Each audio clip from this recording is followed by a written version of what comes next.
Bonjour à vous, chers amis, chers participants d'Église Vie aujourd'hui. Je suis content de vous retrouver aujourd'hui, même si c'est dans le monde virtuel. Bientôt, par la grâce de Dieu, nous allons nous rencontrer dans le monde physique. Et j'ai bien hâte à ce jour, comme chacun d'entre vous, j'en suis convaincu. Premièrement, je veux vous exprimer mon admiration de vous voir persévérer dans la foi malgré la période difficile que nous traversons depuis maintenant 14 mois. Demeurez fervents et de cœur, des participants fidèles de votre Église locale méritent des félicitations et ça met en évidence votre foi. La foi par laquelle, ne l'oublions pas, nous serons tous justifiés, comme Paul l'explique abondamment dans ses épîtres aux Romains et aux Galates. Bon, sans doute me direz-vous, comme Pierre l'a fait lorsque Jésus a posé une question franche aux apôtres, au moment où plusieurs l'abandonnaient, parce que Jésus, on le sait, n'accomplissait finalement pas le programme de tous ceux qui couraient après lui. Donc, Jésus a posé cette question aux disciples et aux apôtres principalement. « Et vous, ne voulez-vous pas aussi vous en aller? » Puis Simon-Pierre a répondu, « Seigneur, à qui irions-nous? Tu as les paroles de la vie éternelle et nous avons cru et nous avons connu que tu es le Christ, le Saint de Dieu. » Et oui, en effet, à Eva, moi et Michel, comme enseignants, et tous les participants d'Eva que vous êtes, pour la plupart, voulons garder les paroles de la vie éternelle avec fidélité, les dispenser droitement.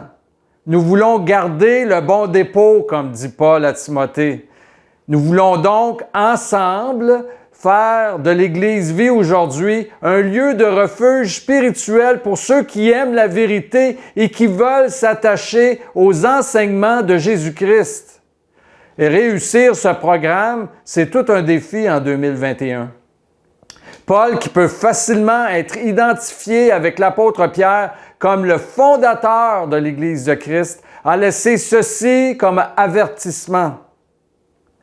Il disait à Timothée, « Si quelqu'un enseigne de fausses doctrines et ne s'attache pas aux saintes paroles de notre Seigneur Jésus-Christ et à la doctrine qui est selon la piété, il est enflé d'orgueil, il ne sait rien et il a la maladie des questions oiseuses et des disputes de mots. D'où naissent l'envie, les querelles, les calomnies, les mauvais soupçons, les vaines discussions d'hommes corrompus d'entendement, privés de la vérité et croyant que la piété est une source de gain. » Paul ne s'attaquait pas par cette déclaration à toutes les variantes qu'a pris le christianisme dans les siècles qui ont suivi jusqu'à aujourd'hui. Dans son temps, il y avait l'Église qu'il avait fondée selon l'ordre du Seigneur, et les autres mouvements religieux et philosophiques qui s'objectaient à la foi en Christ.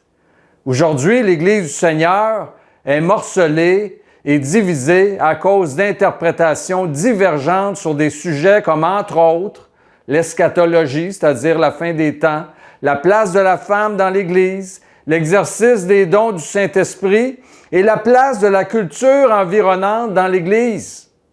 Par exemple, certaines associations d'Église croient qu'il faut être plus fondamentaliste, tandis que d'autres prônent une ouverture à la culture contemporaine dans le but de rendre accessible l'Évangile à nos concitoyens. Moi, je pense qu'en fonction de mes racines, naturellement, de mon éducation et de mon expérience, qu'il faut conserver un juste équilibre entre les deux. Il faut réfléchir, prier et étudier constamment la Bible pour connaître la volonté du Seigneur et avoir des convictions que va produire le Saint-Esprit qui habite en nous. Il est facile de dépasser les limites ou de se laisser séduire par des courants de pensée qui paraissent venir de Dieu, mais qui proviennent des hommes. L'avertissement prophétique de Paul pour les derniers temps est le suivant.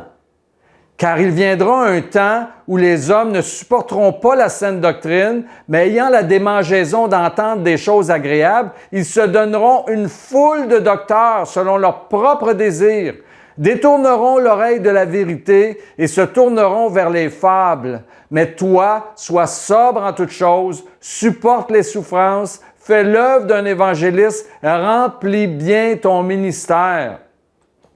Donc, notre rôle dans l'Église, c'est, comme je l'ai dit, de dispenser droitement, mais aussi humblement la parole de Dieu et faire en sorte d'avoir un bon témoignage au milieu de la communauté chrétienne en Estrie, au sein de notre famille, dans notre voisinage, dans la société et face aux autorités, afin de favoriser le salut de ceux que Dieu appelle à la repentance et à la foi en Jésus-Christ. Et je ne suis pas en train de dire ici qu'à Eva, nous sommes les seuls en Estrie qui soient recommandables.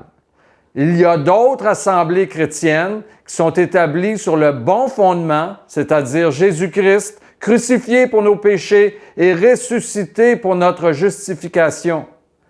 Je connais personnellement plusieurs pasteurs qui sont sincères et authentiques, des serviteurs que Dieu a appelés et qui prennent très au sérieux leurs responsabilités, sachant qu'ils auront à rendre compte devant le Seigneur de leur ministère. Mais comme dit Paul, selon la grâce de Dieu qui m'a été donnée, j'ai posé le fondement comme un sage architecte et un autre bâtit dessus. Ça, c'est nous qui bâtissons dessus, les serviteurs de Dieu, les pasteurs, les dirigeants, les leaders des églises chrétiennes. Mais que chacun prenne garde à la manière dont il bâtit dessus. Bon, je veux vous dire que dernièrement, cette semaine, d'ailleurs dimanche dernier, nous sommes partis en vacances. Nous avons pris quelques jours, moi, Nathalie et Paul, comme je le fais toujours après la saison d'impôts. J'ai besoin de partir ailleurs, de me reposer et de me ressourcer après une période intense de travail. Nous sommes allés dans une pourvoirie et je dois reconnaître que nous avons vraiment été bénis de Dieu. Ce fut court, mais parfait. Nous étions dans un lieu enchanteur, seuls au milieu de la nature, sur le bord d'un lac, avec aucune autre habitation à plusieurs kilomètres à la ronde. Le beau temps était au rendez-vous et les paysages étaient à couper le souffle. En plus, nous avons fait des prises à rendre jaloux les amateurs de pêche. Nous serions restés là très longtemps si nous avions écouté notre chair. Il y a tellement de choses d'ailleurs merveilleuses à faire ici-bas. Mais dans notre cœur, le Saint-Esprit me disait, entre autres à moi, « Il faut que tu retournes dans la moisson, car tu es un ouvrier du Seigneur. » Et moi et Nathalie, on est unis sur ce point.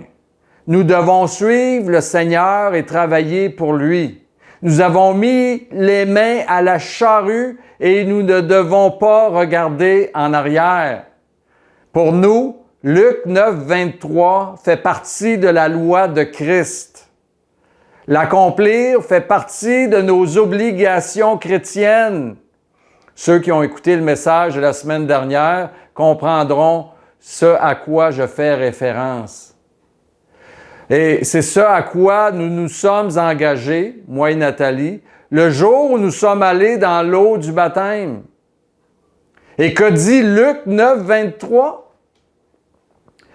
Jésus dit à tous, il dit à tous, ça comprend chacun d'entre nous, « Si quelqu'un veut venir après moi, qu'il renonce à lui-même, qu'il se charge chaque jour de sa croix et qu'il me suive. » Si nous n'étions pas volontairement esclaves de Christ, je peux vous assurer que nous vivrions joyeuse et brillante vie parce qu'il y a tellement de choses à faire dans ce monde.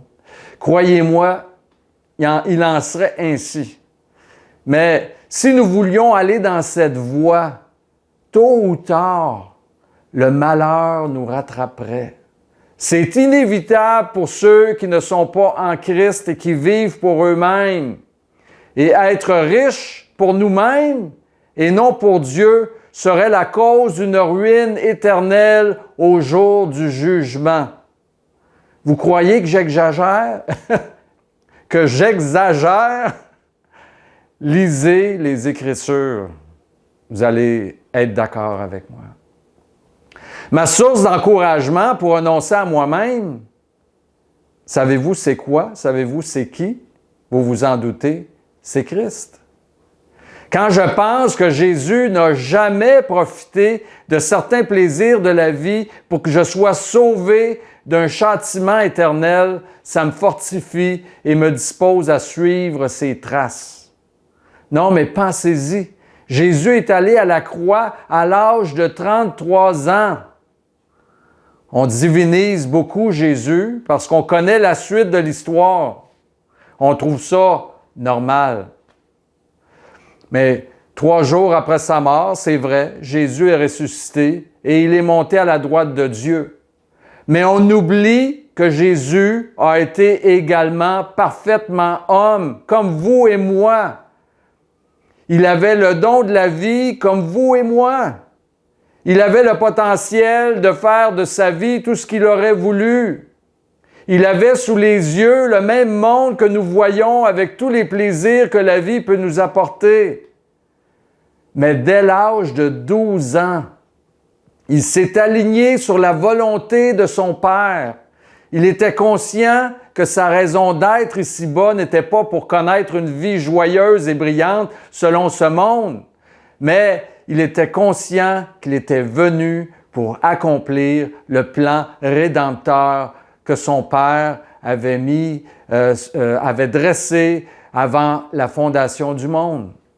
Jésus a dit d'ailleurs à Marie et Joseph, ses parents, lorsqu'ils étaient montés à Jérusalem, Jésus avait 12 ans et il leur dit, « Pourquoi me cherchiez-vous? Ne saviez-vous pas qu'il faut que je m'occupe des affaires de mon Père? » Cette réponse en dit long sur le degré de conscience de Jésus sur sa mission et sur le sort qui lui était réservé. On dit de quelqu'un qui meurt dans la trentaine qu'il est mort dans la fleur de l'âge. Jésus est mort à l'âge d'environ 33 ans. On dit que quelqu'un qui meurt à cet âge, qu'il n'aura pas pu vivre sa vie. Et c'est ce qui est arrivé à Jésus-Christ, volontairement. Car comme il l'a dit aux disciples, dans Jean 10, le chapitre sur le bon berger, « Je donne ma vie pour mes brebis. » Aujourd'hui, j'interromps la série sur la grâce pour parler de Jésus-Christ et de ses souffrances. Le titre de ce message, c'est « Le serviteur de Dieu ».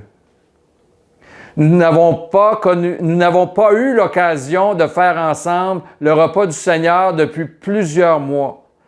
Cette ordonnance a pourtant été donnée par Jésus aux disciples que nous sommes, et cette ordonnance a un but que Paul expose dans son premier épître aux Corinthiens. « Car toutes les fois que vous mangez ce pain et que vous buvez cette coupe, vous annoncez la mort du Seigneur jusqu'à ce qu'il vienne. » Eh bien, dans ce message, je veux annoncer avec vous la mort du Seigneur. Il n'est pas venu encore et nous avons le devoir, l'obligation comme disciples du Seigneur d'annoncer sa mort en se souvenant de lui, en se souvenant de ce qu'il a fait pour nous. Je vais terminer d'ailleurs le message en buvant la coupe et en prenant le pain avec vous. Donc, la façon dont je vais m'y prendre pour évoquer la mort du Seigneur, ses souffrances pour chacun d'entre nous, la façon dont je vais m'y prendre, c'est que je vais lire un passage de l'Ancien Testament qui évoque ses souffrances et sa mort, comme nulle part ailleurs. Certains exégètes et commentateurs, d'ailleurs, disent que c'est le passage le plus important de l'Ancien Testament. Pendant la lecture, je donnerai quelques brèves explications sur certains versets. Le passage que je vais lire, certains l'auront peut-être deviné, se trouve dans Ésaïe, du chapitre 52, verset 13 au chapitre 53, verset 12. Et il est communément appelé, ce passage, Ésaïe 53. Je veux, de prime abord, dire que vous ne devez avoir aucun doute sur celui dont fait allusion le prophète Ésaïe. Il s'agit vraiment de Jésus-Christ. C'est un passage prophétique extraordinaire. Et Ésaïe parle du Messie de Dieu. Comment a-t-il pu prophétiser sur le Christ d'une façon aussi juste et précise? Ça, c'est un mystère qui fait couler beaucoup d'encre, même encore aujourd'hui. Mais dans les Actes des Apôtres, Philippe, un disciple fervent du Seigneur, a confirmé de qui il est question dans ce passage. Philippe, qui est connu pour un des 7 frères qui fut établi comme diacre à Jérusalem, avait été envoyé vers un homme, un eunuque, qui était ministre de Candace, c'est son nom, la reine d'Éthiopie, elle s'appelait Candace, et cet eunuque était le surintendant de tous ses trésors, et il était venu à Jérusalem pour adorer, et en s'en retournant dans son pays, il lisait Ésaïe 53 dans son char. Alors, ce n'est pas des chars comme aujourd'hui, c'est un char tiré par des chevaux. L'eunuque dit à Philippe, lorsque Philippe s'est approché du char et lui a dit « Mais qu'est-ce que tu lis? » L'eunuque a dit « Je te prie, de qui le prophète parle-t-il ainsi? Est-ce de lui-même ou de quelque autre? » Alors, Philippe, ouvrant la bouche et commença par ce passage, lui annonça la bonne nouvelle de Jésus. Donc, Ésaïe 53 est utilisé par les premiers disciples, par les premiers serviteurs de Dieu, a été utilisé pour confirmer que le Christ devait mourir, souffrir de la sorte. Jésus lui-même a cité Ésaïe 53 lorsqu'il a expliqué sa mort à venir aux disciples dans Luc. Et il disait, « Car je vous le dis, il faut que cette parole qui est écrite s'accomplisse en moi. Il a été mis au nombre des malfaiteurs. » On va le lire bientôt. Et ce qui me concerne est sur le point d'arriver. Alors, lisons ensemble Ésaïe 52, verset 13 à Ésaïe 53, verset 12. « Voici, mon serviteur prospérera. Il montera, il s'élèvera bien haut. » Bon, parenthèse, Ésaïe fait mention du Messie à plusieurs endroits dans son livre. Et il parle donc à plusieurs endroits du Messie, du Christ qui doit venir comme d'un serviteur. Il commence d'abord par parler de son élévation ici, afin de mettre en contraste son abaissement. Et cela concorde avec l'hymne chrétien du serviteur qu'on retrouve dans le Nouveau Testament et que Paul nous a transmis dans l'Épître aux Philippiens.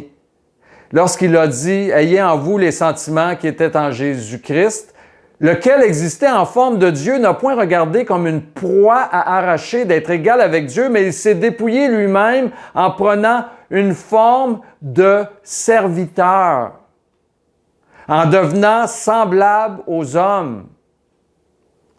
Bon, et parce qu'il s'est soumis à cet abaissement volontaire, eh bien, pour avoir accompli la volonté de Dieu, Dieu l'a élevé au-dessus de tout nom. Son élévation, elle est sans limite.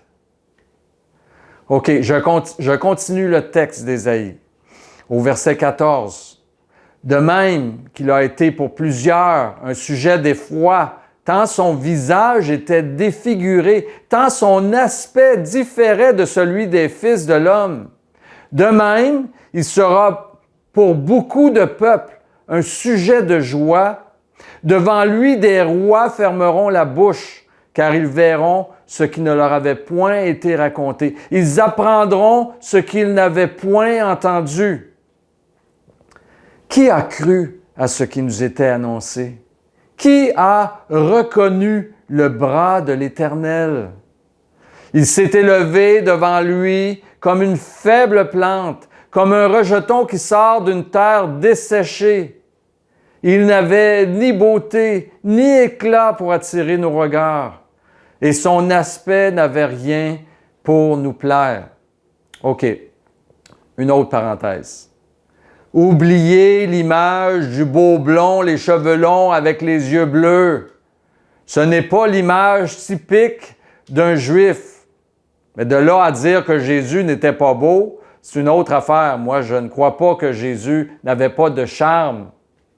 Je crois que Jésus-Christ, selon les écrits de Jean, entre autres, avait une personnalité exceptionnelle et hors du commun. Et c'est certainement là qu'il se distingue de nous tous. Mais sur le plan extérieur, personne ne pouvait dire « Wow! Avez-vous vu cet homme? C'est sûrement le Christ! Ça ne fait aucun doute! Regardez sa stature, sa beauté, son éclat! » OK, je continue au verset 3 du chapitre 53. Méprisé et abandonné des hommes, homme de douleur et habitué à la souffrance, semblable à celui dont on détourne le visage. Nous l'avons dédaigné, nous n'avons fait de lui aucun cas. Cependant, ce sont nos souffrances qu'il a portées. C'est de nos douleurs qu'il s'est chargé. Et nous l'avons considéré comme puni, frappé de Dieu et humilié. Mais il était blessé pour nos péchés, brisé pour nos iniquités. Le châtiment qui donne la paix est tombé sur lui. Et c'est par ses meurtrissures que nous sommes guéris. OK, je veux mentionner ici. Il faut vraiment prendre conscience de la grandeur et de l'efficacité de l'expiation de nos fautes par la mort horrible, il faut l'avouer, de Jésus. Par la croix, Dieu nous sauve parfaitement en préservant sa justice, en comblant toutes les exigences de la loi et en maintenant et respectant la volonté libre de l'homme qu'il lui a donnée en le créant. Que c'est grand l'expiation de nos fautes par Jésus-Christ, par la croix de Jésus-Christ. Donc, je continue au verset 6. Nous étions tous errants comme des brebis. Chacun suivait sa propre voie. Et l'Éternel a fait retomber sur lui l'iniquité de nous tous. Il a été maltraité et opprimé, et il n'a point ouvert la bouche, semblable à un agneau qu'on mène à la boucherie, à une brebis muette devant ceux qui l'attendent. Il n'a point ouvert la bouche. Je veux mentionner, l'Évangile de Matthieu au chapitre 27 relate que Pilate s'étonnait beaucoup de son silence. Jésus n'a pas répondu à ses accusateurs, il s'est fait prendre comme une brebis et il s'est laissé amener à la mort de la croix, sans protester, sans contester, sans résister. Au verset 8, il a été enlevé par l'angoisse et le châtiment. Écoutez bien, peut-on se mettre à sa place un instant? Dans le jardin de Gethsémane, de nuit, tu sais que des soldats vont venir t'enlever pour te punir par des châtiments horribles que tu n'as jamais mérités. L'Évangile nous dit qu'il vivait une telle angoisse que des grumeaux de sang sortaient de sa peau lorsqu'il priait. Je continue. Et parmi ceux de sa génération, Qui a cru qu'il était retranché de la terre des vivants et frappé pour les péchés de mon peuple?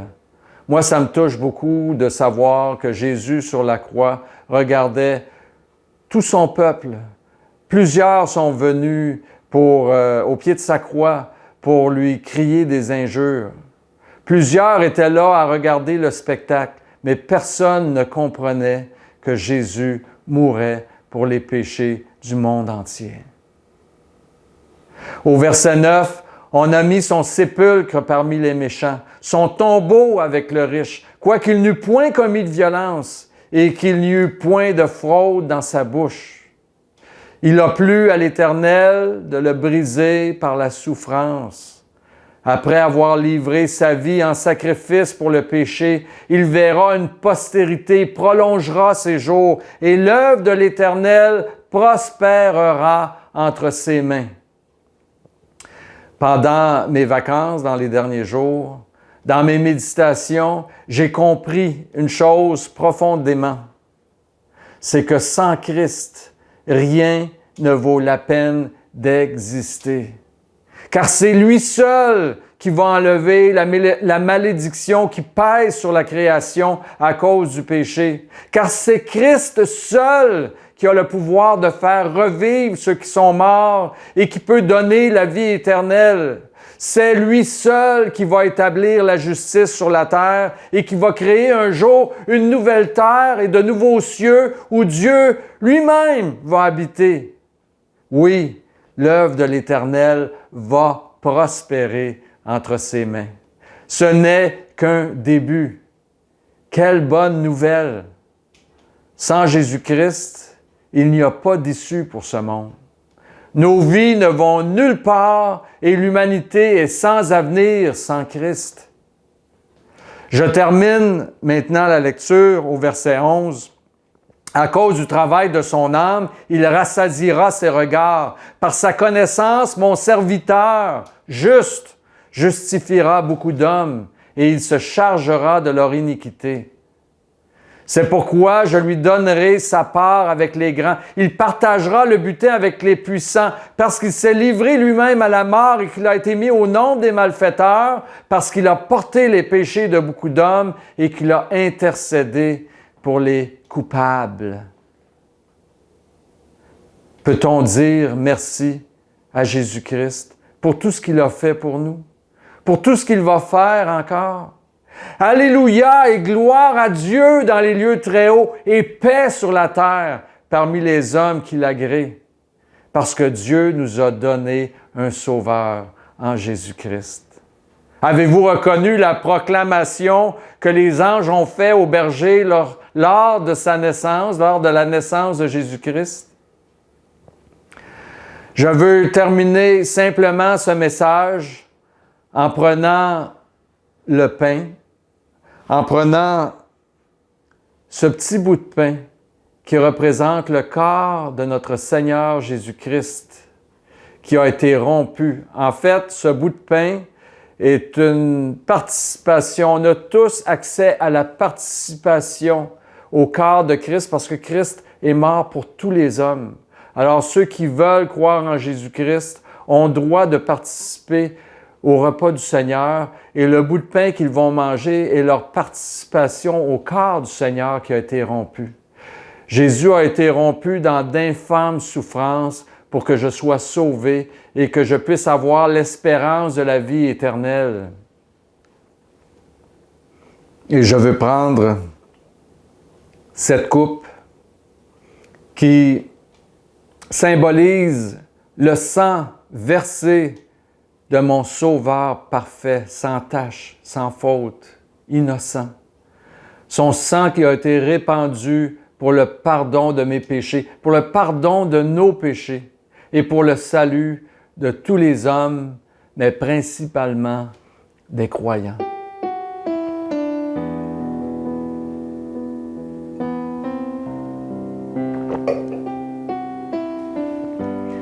Chers amis, chers participants d'Église Vie aujourd'hui, je vous invite à faire aujourd'hui un tête-à-tête avec Jésus de quelques minutes. pour lui exprimer toute votre reconnaissance pour ce qu'il a fait pour vous. Et sachez que bientôt, selon ses promesses, il vous prendra avec lui. À bientôt.